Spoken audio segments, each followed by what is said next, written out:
So in 1961, Kuiper wrote an article called The Limits to Completeness, and his first sentence was, the membership of the solar system is not completely known.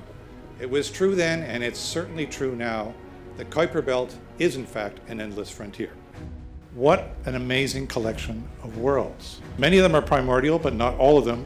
And there's almost no greater part of the solar system in terms of helping us learn about the origin of our solar system and its evolution. There's no greater test of what we now believe to be a massive rearrangement of the solar system billions of years ago.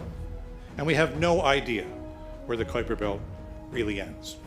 Moreover, we've been there, okay? We went there. We passed by Pluto. What an amazing system. Everybody on the New Horizons team had their minds blown. We knew it would be interesting, but we had no idea how complex, how diverse the geology of Pluto, and indeed of Charon, its big moon, would be. So what do we want to do? What are our scientific objectives? Well, obviously we want to keep learning more. We want to keep using our telescopes on the ground and in the Earth orbit to extend the limits of completeness, as Kuiper once defined. We want to explore the medium-sized Kuiper Belt objects, hundreds of kilometers across, of which there are thousands. Telescopes are great, and they'll help us understand the true extent of the Kuiper Belt, but we'll never, ever learn about the nature of these bodies from ground-based telescopes. For a body like Pluto, though, another flyby is not what you want to do. You really want to explore deeper.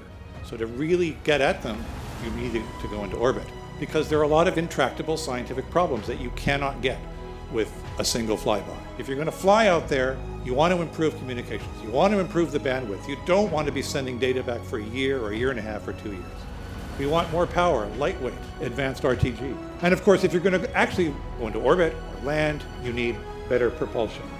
But dreams and visions are important if we're going to make any of this exploration come true. There's the trans-Neptune frontier, the limitless frontier of our solar system.